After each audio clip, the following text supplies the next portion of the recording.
You're listening to the GSMA Mobile for Humanitarian Innovation Programs podcast.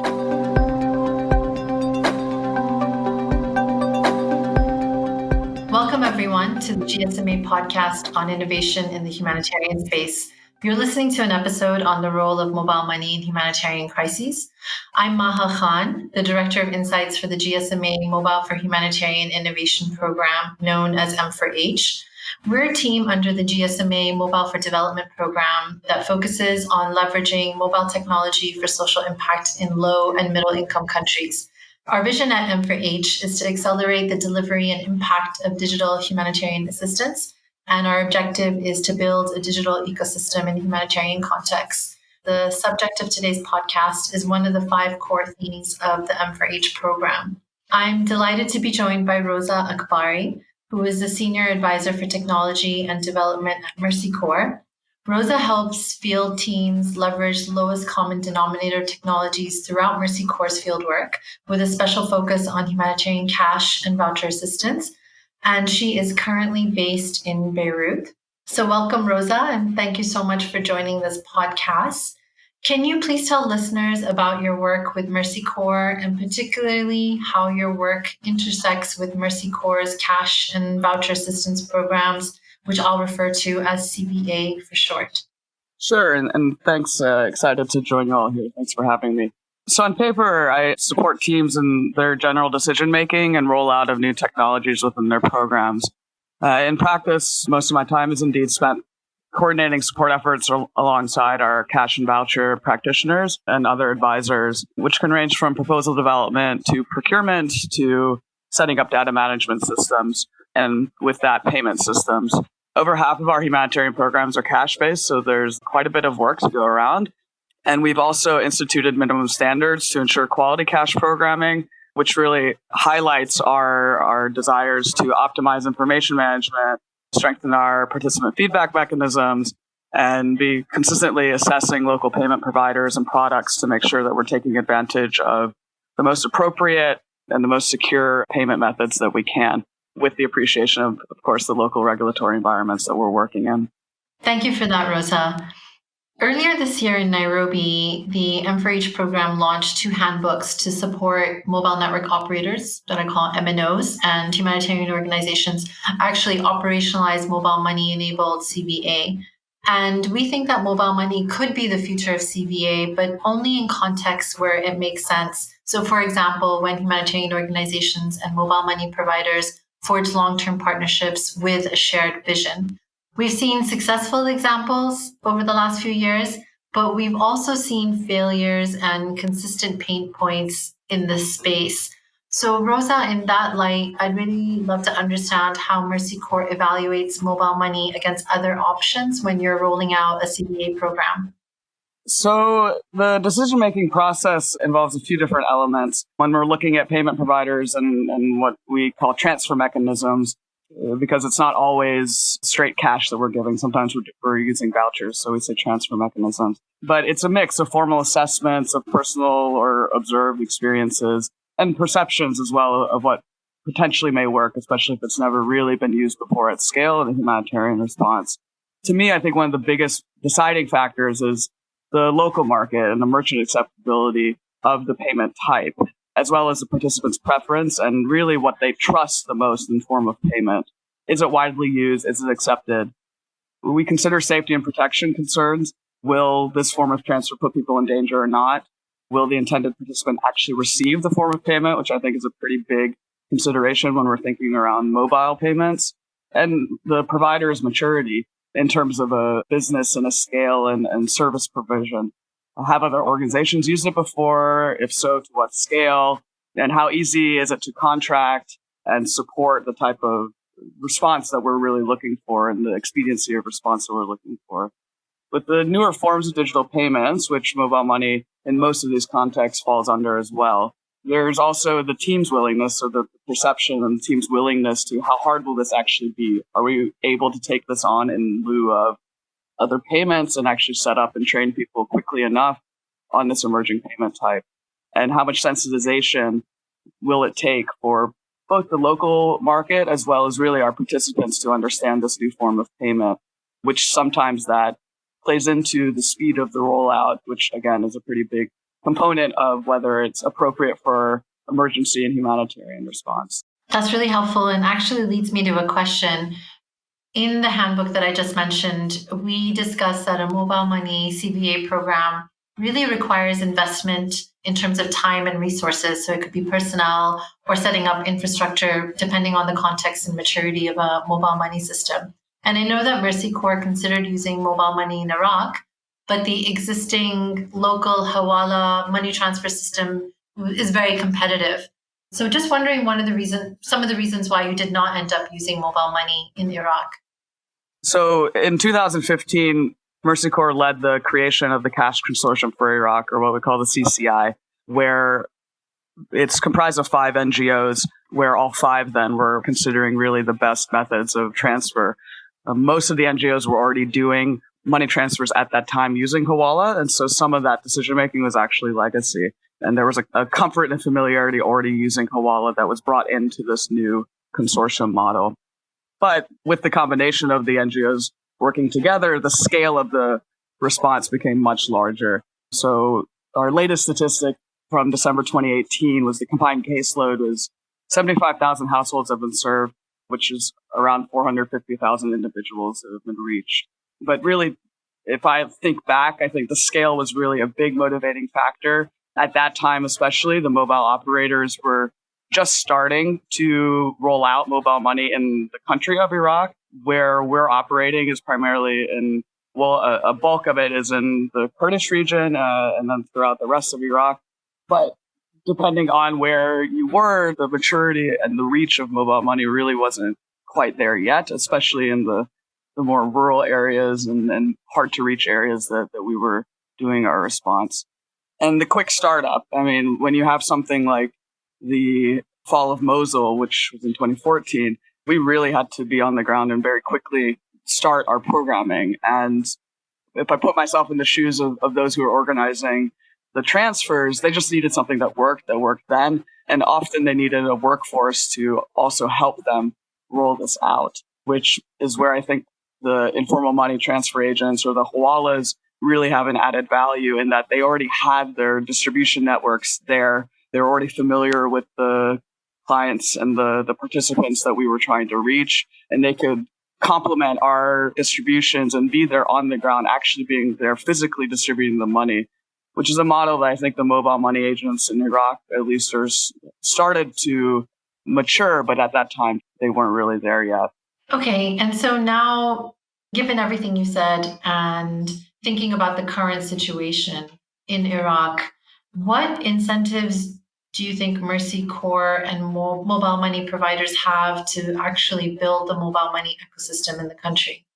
So some of the I think, incentives are not traditionally employed during humanitarian response, but I think regardless, they are important and need to happen if you want to grow the mobile money ecosystem or even just the digital payment ecosystem. I think focusing on merchants first is really the most strategic entry point, because if that acceptability is there, then you have the infrastructure and the outlets for participants to then be using their money. And then I think inherently participants will see mobile money and trust it as a valuable form of currency because they can see that they can actually use it in the places that they're going to. So building the trust around the demand comes with actually increasing the supply and the extendability of where mobile money is. But again, that takes a bit of time. And so when you're thinking about humanitarian response, supporting small and medium-sized business owners to take on new forms of payment starts to tread into a bit of economic recovery work and market strengthening work, which Mercy Corps does alongside many of our peer organizations. But it might be a bit of a cognitive shift for humanitarian practitioners to start diving into that. I think participant adoption is actually a little bit easier. Technical literacy, financial literacy are things that we're accustomed to supporting and developing, but I do think that cannot happen in and of itself, that there needs to be a reason why. And then as we think about from the contractual and the procurement angles, the trust between the NGO and the client and the provider, the NGO and the mobile network operator, I think can definitely be strengthened. And that's where the preparedness and the pre-crisis work really comes in. I apologize for the term, but it's a bit of reaching across the aisle, I guess, on both sides.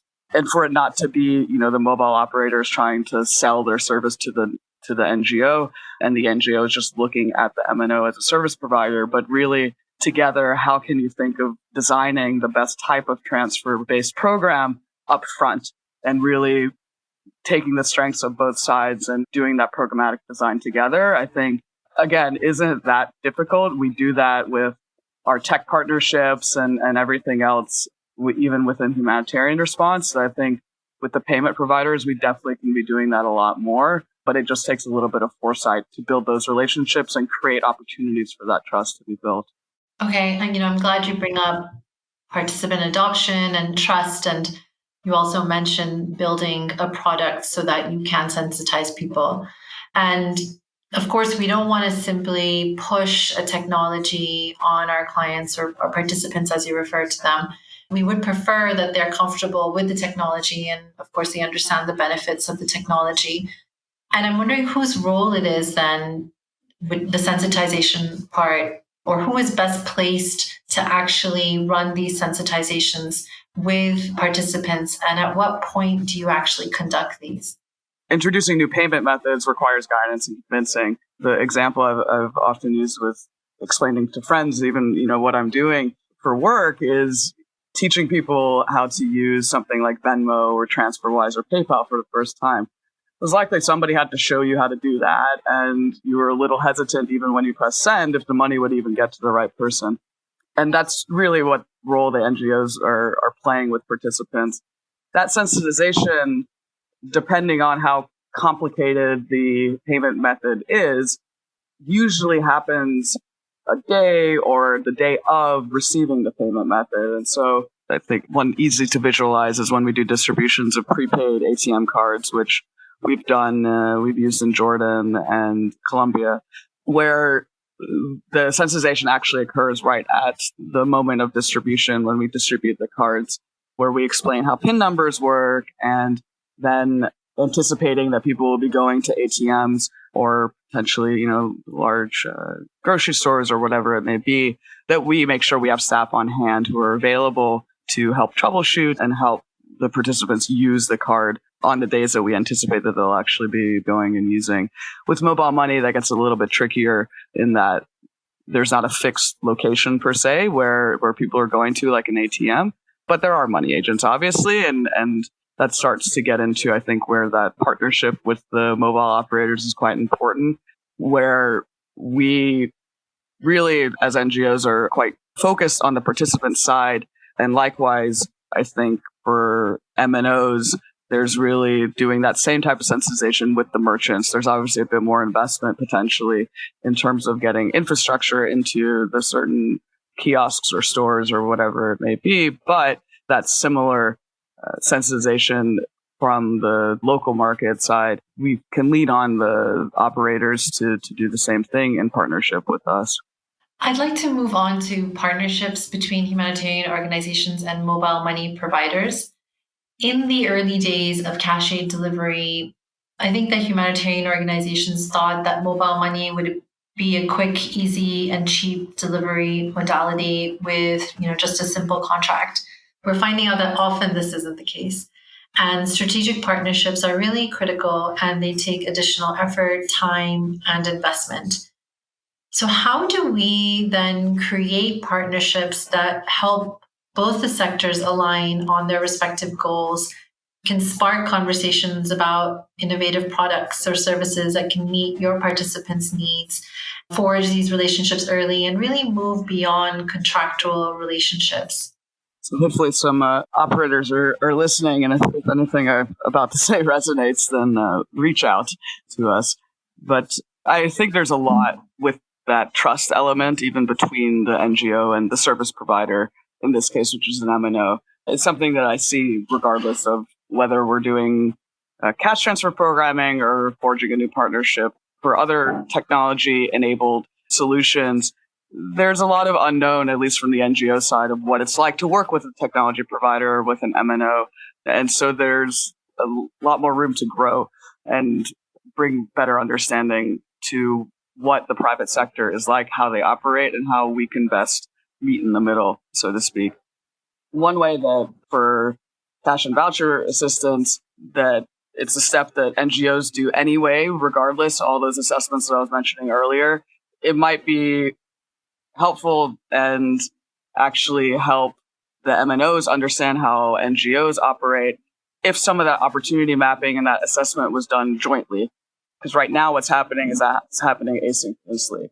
So we give some numbers, the MNO gives us numbers back or gives a map of coverage, and then we make decisions by ourselves, where I think we can all actually be around the table making those decisions based off of data that we've collected together.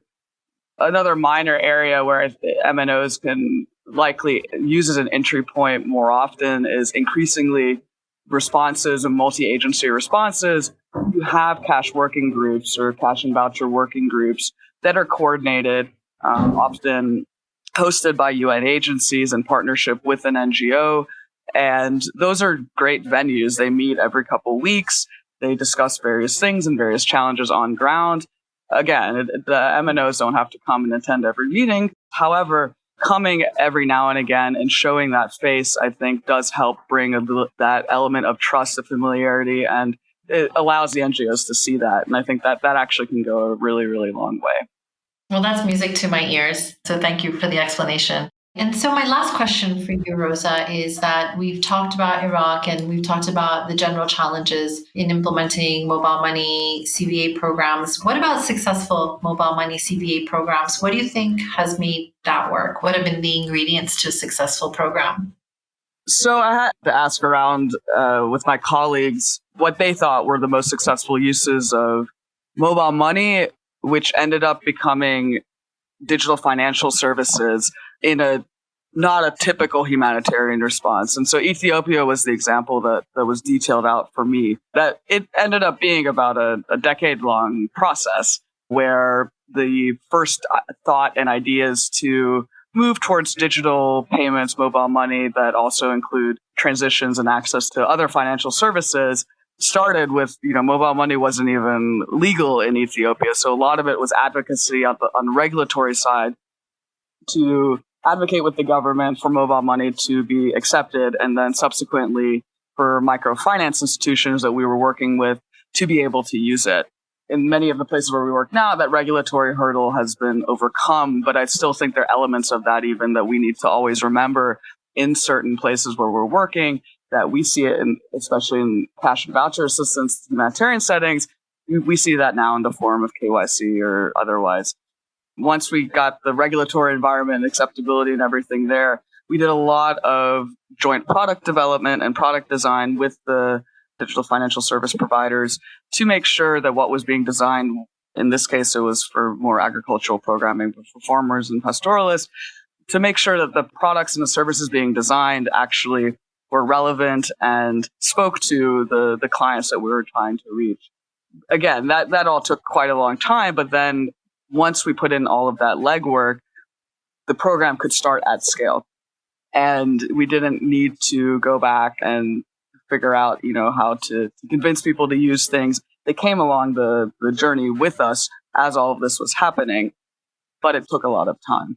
And so I do wonder in some of these instances where we're wanting to push mobile money in the humanitarian setting, we're seeing it, we're anticipating it, how can we replicate this process? It likely won't take 10 years anymore, but does take a bit of time up front, and how do we really forecast this a bit better so that we can really reduce the lead time but not get caught hitting walls when we're trying to actually implement because we haven't thought, oh, okay, actually there's like a legal aspect of this that we can't just work around. We really actually need to advocate with this ministry or this government agency in order to move things along.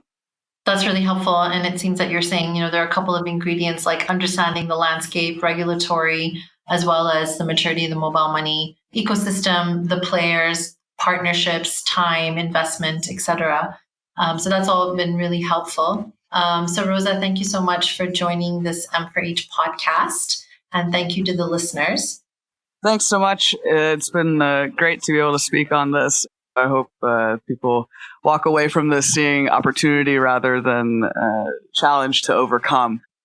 If you want to learn more about our handbooks on mobile money and CVA, please visit www.gsma.com/M4H and do stay tuned for the next episode.